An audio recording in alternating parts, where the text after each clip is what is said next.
Bonsoir Damien, on arrive à la mi-saison aujourd'hui avec le 41e match, bilan de 16-24 pour les Bucks pour l'instant. Quel bilan est-ce que tu tires au niveau de l'équipe de cette première moitié de saison?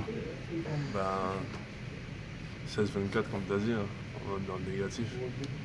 C'est pas du tout ce qu'on voulait, c'est pas ça qu'on s'était fixé en début de saison. Donc ça explique beaucoup de choses. Et puis voilà, là on essaie de tout faire pour rattraper.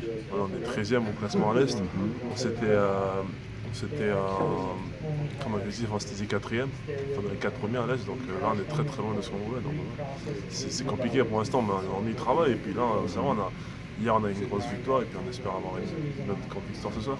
Et qu'est-ce qui s'est passé à ton avis? Qu'est-ce qui explique ces résultats en dents de scie depuis le début de la saison? Euh, on a des nouvelles forces à l'intérieur, à l'extérieur, en défense et en attaque. Donc maintenant c'est à nous de trouver un peu lui pour que ça marche, ouais, parce que c'est compliqué. En début de séance, ça nous a pris pas mal de matchs justement pour trouver un automatisme avec Monroe qui est à l'intérieur et nous on doit bouger autour de lui, c'est différent pour nous depuis l'année dernière on faisait pas ça. Donc ça nous a pris un peu de temps à trouver nos marques avec lui. Après en défense on n'est pas aussi bon que l'année dernière. On n'a pas les vétérans qu'on avait. Les vétérans qui ramènent de l'ordre sur le terrain, dans le vestiaire, un peu partout. Donc on n'a pas ces joueurs-là, donc ça devient un peu plus compliqué quand tu donnes les clés de l'équipe à des jeunes joueurs qui n'ont pas beaucoup d'expérience, c'est un peu plus compliqué pour nous. Et malgré les défaites, également de très belles victoires, notamment celle face à Golden State, comment est-ce que tu as vécu ce match un peu particulier? C'était un match de playoff. C'était un match de playoff, c'était comme si c'était l'année dernière en playoff à Chicago, c'était une ambiance. Il y avait du monde partout, ça criait partout. En plus, on était en back-to-back et eux aussi c'était en back-to-back. Donc on était tous les deux, les deux équipes étaient fatiguées. Donc mais on a vraiment sorti un grand match, quoi. C'est un gros match. Et eux, ça se voit qu'ils étaient fatigués. Ça se voyait parce que Steph il mettait rien. Puis maintenant on a bien défendu aussi. Faut donner crédit aux joueurs, de nos joueurs, on a bien défendu aussi. Ouais, mais c'est vraiment une belle expérience. En tout cas, je m'en rappelle toute ma vie en tout cas. Et Joe, donc votre coach intérim en l'absence de Kidd, a dit voilà qu'en NBA tout est possible et que voilà, vous pouvez peut-être terminer la saison à +8 au lieu de -8. À ton avis, qu'est-ce qu'il faut que vous fassiez pour atteindre cet objectif sur la deuxième moitié de saison? Faut qu'on reste constant. Par exemple, hier soir, on a eu une belle victoire contre Chicago. Et pour que justement on arrive à passer la barre, il faut que ce soir on ait une victoire contre Washington. Qui est aussi avec Chicago il y a 10 minutes, je ne sais pas trop. Donc ouais, il faut qu'on reste constant. Il faut qu'on reste constant dans ce qu'on fait. Parce qu'on fait des bonnes choses, mais il faut juste qu'on fasse tout le temps. Voilà, c'est justement quelque chose qu'il a mentionné, le fait de faire un gros match un soir, puis après ça, le lendemain, peut-être se relâcher face à une équipe un peu moins forte. Ouais. Donc voilà, deuxième moitié saison avec ses objectifs pour l'équipe. Et sur le plan individuel, comment est-ce que tu as vécu ces premiers mois? Compliqué. Compliqués? C'était compliqué.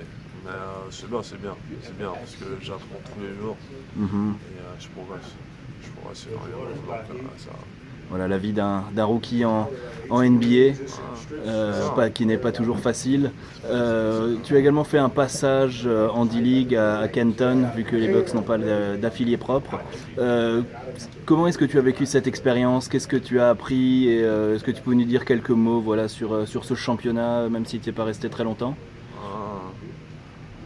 c'est définitivement une expérience ça rend humble parce que ça n'a rien à voir avec l'NBA, ça n'a rien à voir avec la Pro A ou les infrastructures en France. Mais c'est bien, je trouve, parce que ça permet de rester concentré, de voir un peu ce qui compte vraiment. Et puis ça donne une chance de jeu. J'ai pu jouer, j'ai bien aimé parce que déjà on a gagné les matchs. Et quand j'ai été, c'était les premiers matchs de l'équipe, les premières victoires de l'équipe. Donc, voilà, c'était un bénéfice pour les deux équipes. Et au niveau du jeu, on dit souvent que la D-League, justement, c'est pas une ligue d'équipe et que les joueurs voilà, essayent juste de se montrer sur le plan individuel. Est-ce que tu peux confirmer ou infirmer cette... Ouais, c'est vrai, on va pas se mentir, c'est vrai. Parce qu'il y a un projet collectif, quand même, malgré tout. Mais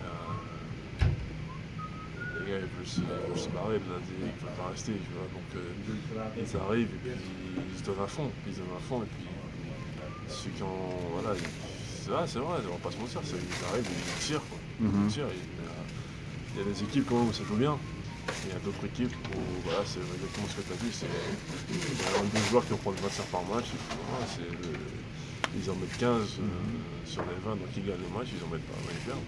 Mais ça n'a rien à voir, ça n'a rien à voir avec un niveau de Pro A ou de NBA, c'est pas du tout pareil. Et le fait d'être un joueur NBA, donc voilà, d'avoir un contrat NBA par rapport à d'autres joueurs qui ont un contrat D-League, au niveau de tes relations, est-ce que ça a joué un petit peu ou, Écoute, ça allait, hein. Ça allait, moi. Je dirais que j'avais de très bons coachs. Vous connaissez Mike Battista qui il jouait pas à Panathinaikos, je crois. Le grand pivot black, il était là-bas comme coach. J'avais Damon Jones, ancien joueur NBA, donc j'avais des gars qui jouaient au basket, donc c'était bien. Ce sont des gars qui m'ont appris pas mal de choses. Ils m'ont appris, pas mal de choses quand j'étais acheté là-bas, donc ouais, j'étais bien. Mais ce qui est compliqué, c'est que justement quand tu arrives, tu es en contrat de milieu, et que tu arrives dans une équipe et tu prends les milliers de gars, c'est un peu compliqué, mais une fois que tu es sur le terrain et que tu le montres justement, la compétition et que tu t'entraînes bien, tu fais des bons matchs, ils commencent à te respecter, quoi. Mais il faut gagner le respect, mais c'est pas facile parce que justement tu prends les minutes de quelqu'un qui était là depuis longtemps, c'est pas facile. Et sur le plan individuel, comment est-ce que tu envisages cette deuxième moitié de saison? Est-ce que tu as des objectifs que tu t'es fixés ou quand tu discutes avec le staff? Ouais, je pense que je vais repartir en D-League. Je pense. Très prochainement, je pense. Ok. Juste parce que voilà, l'équipe,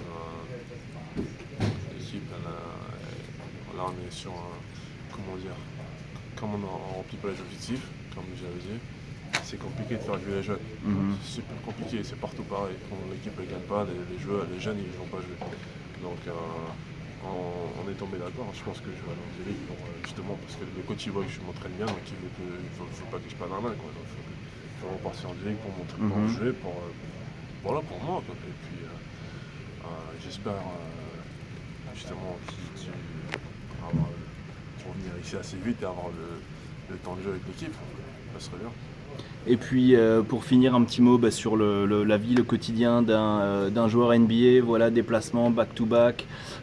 Quand tu es en déplacement justement, est-ce que tu es le style de joueur qui préfère rester dans sa chambre d'hôtel, regarder la télé ou jouer aux jeux vidéo? Est-ce que tu préfères sortir, essayer d'aller visiter les cities, etc.? Oh, je visite pas en général. La seule visite que j'ai faite, je crois que c'est Alcatraz, Ok. à Golden State. Golden State, ouais. Non, je visite pas, mais en général, peu importe la ville où je suis, en général c'est un dîner, la veille du match, puis voilà. S'il y a un day off, là on ira sortir un peu, on ira s'entraîner, bon, pas grand chose, quoi. Je suis plus du genre à aller à la salle, franchement dans ma chambre, je me repose et puis je vais faire un dîner avec mes amis, les coéquipiers, puis voilà, pas grand chose.